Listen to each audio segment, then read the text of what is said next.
Kan udah dibilang kan nggak gampang buat ngelepasin diri dari kayak gitu, ini itu dan segala macam. Sampai aku tuh seingat aku sempet ngilang deh 6 bulan, terus kayaknya kebayang aja gitu loh apa nih aku mesti ngapain, apakah aku harus ceraiin, apakah aku harus apa gitu, bener-bener yang nggak tahu banget gitu loh. Kamu cinta, aku juga, kita berdua sama-sama cinta. Bersuara merdu dengan kepribadian yang lucu. Ya, begitulah sosok Dawia Zaida dikenal publik.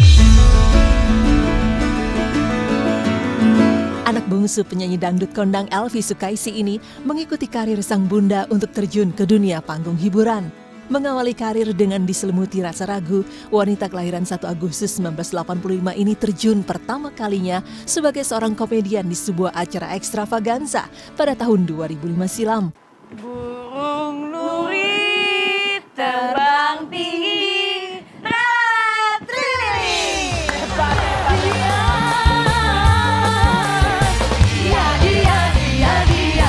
Tak sampai di situ, di tengah kesuksesannya meniti karir, Dawia juga sempat merambah ke dunia tarik suara yang merupakan impiannya semasa kecil. Akan tetapi, bukan dukungan penuh yang diterima wanita asal Jakarta ini, melainkan tuntutan dalam kesempurnaan fisik dari sang ibunda tercinta. Ya, Elvi Sukaisi meminta Dawia untuk memiliki bentuk tubuh yang sempurna jika dirinya ingin menjadi seorang artis, khususnya sebagai penyanyi. Sebenarnya kalau untuk berada di seni peran atau di komedian, itu bukan aku yang memilih. Kalau aku dari dulu, dari kecil, kalau ditanya Dawia mau jadi apa? Dawia selalu jawabnya itu adalah Dawia pengen kayak mama, Pak.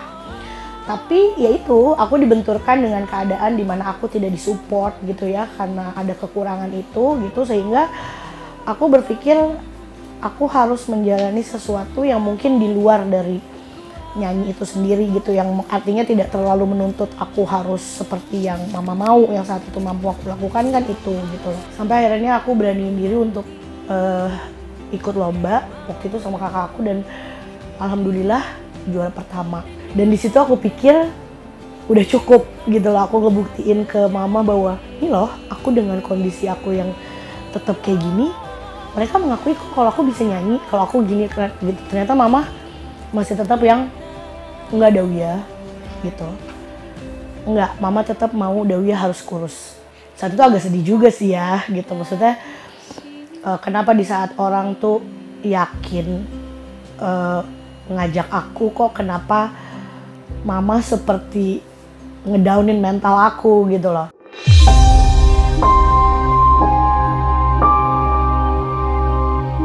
Ya, seakan selalu tertanam dalam benaknya akan tuntutan dari sang ibunda, tentu membuat pemain sinetron Doobie-Doo ini dihinggapi perasaan berkecamuk. Hingga terbersit untuk melakukan berbagai macam cara agar bisa terlihat menjadi wanita sempurna. Usaha demi usaha pun dijalani, namun bukan keberhasilan yang didapatinya, melainkan kegagalan hingga menyebabkan depresi dan memutuskan untuk mengonsumsi obat-obatan terlarang.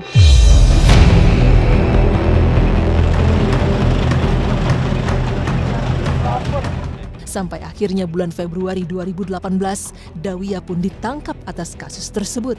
Tak melakukannya sendirian, Dawia pun tertangkap bersama dengan sang kekasih Muhammad Basurah dan juga sang kakak.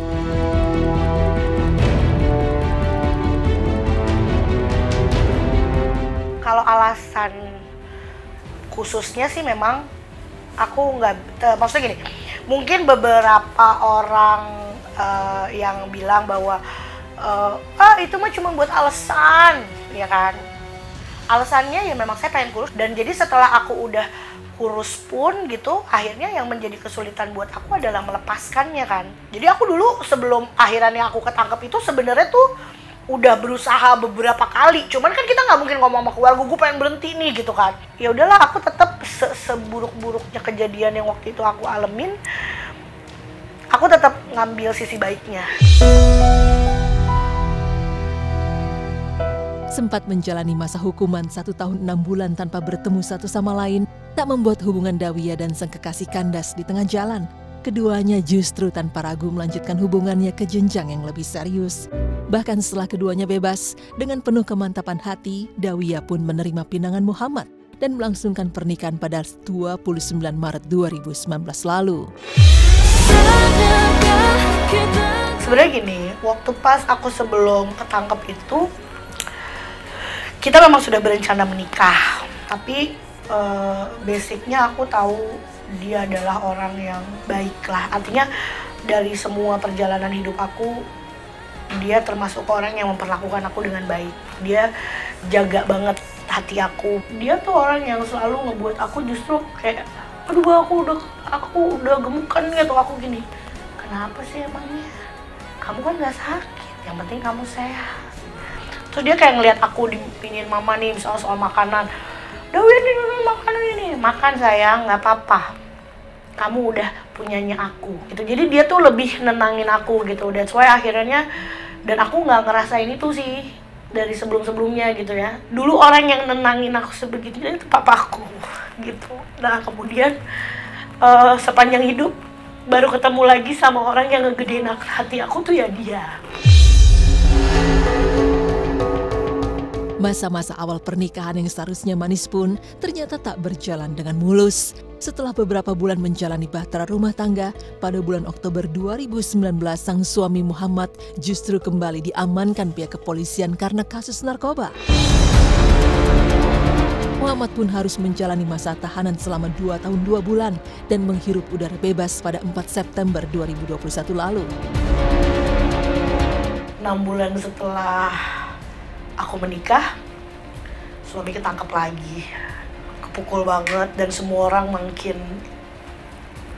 kau udah dibilang kan gak gampang buat ngelepasin diri dari kayak gitu, ini itu dan segala macamnya. Sampai aku tuh seingat aku sempet ngilang deh. Maksudnya ngilang yang ngurung diri gitu. Aku gak mau ketemu siapa-siapa, handphone aku gak mau megang, yang kayak gitu. Saking aku shock banget kan, kita baru 6 bulan terus kayaknya kebayang aja gitu loh apa nih aku mesti ngapain, apakah aku harus ceraiin, apakah aku harus apa gitu, bener-bener yang nggak tahu banget gitu loh. Makanya dari situ aku langsung aku nggak mau ketemu siapa-siapa. Wah di situ makin hancur lagi sih aku, kayak rata sama tanah gitu, kayak yang udah ya Tuhan gitu, apakah yang selama ini orang ragukan itu benar adanya gitu.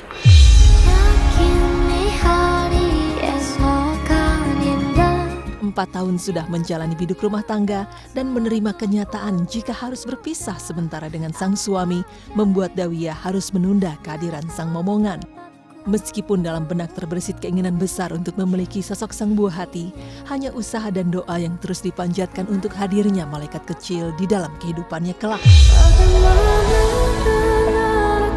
Jadi kan sebenarnya proses hampir 5 tahun itu udah didiskon ya. Didiskon dengan dia di dalam 2 tahun 2 bulan. Sebenarnya kalau dibilang usaha nggak sih? Usaha, tapi kalau kayak program bayi tabung atau apa memang belum sampai ke sana. Pengen coba gitu loh. Cuman masih nggak mau maksain kehendak. Tapi aku cuma bilang ya Allah ya Rob, aku pengen punya keturunan dan umurku nih bukan umur muda lagi kan gitu, yang masih bisa bilang udah santai aja, tunggu aja kapan dikasihnya gitu, nggak bisa kayak gitu juga. Tapi ya udah aku tetap minta yang terbaik aja dari Allah gitu. Mendapati lika-liku perjalanan kehidupan yang cukup pelik membuat Dawiyah terus berkaca dan belajar untuk menjadi seseorang yang lebih baik. Salah satunya dengan menyempurnakan ibadah serta menjalankan perintah Allah untuk menutup aurat dengan berhijab. Meski rintangan selalu datang, namun Dawiyah tetap menjaga keistiqomahannya.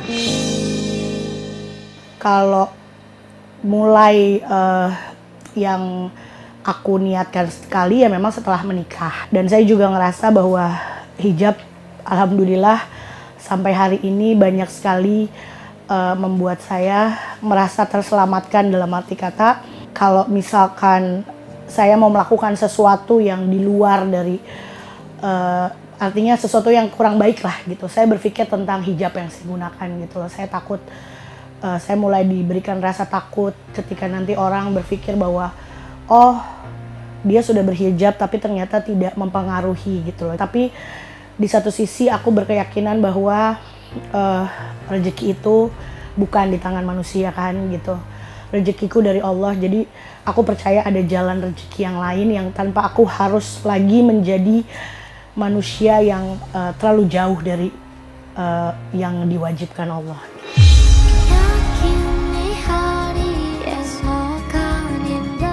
Sahabat cantik, tuntutan kesempurnaan yang dialami seseorang bisa membuat menghalalkan segala cara yang bukan dirinya. Semoga pelajaran yang Dawiyah hadapi selama hidupnya bisa menjadikan dirinya seseorang yang lebih baik lagi. Amin ya robbal alamin.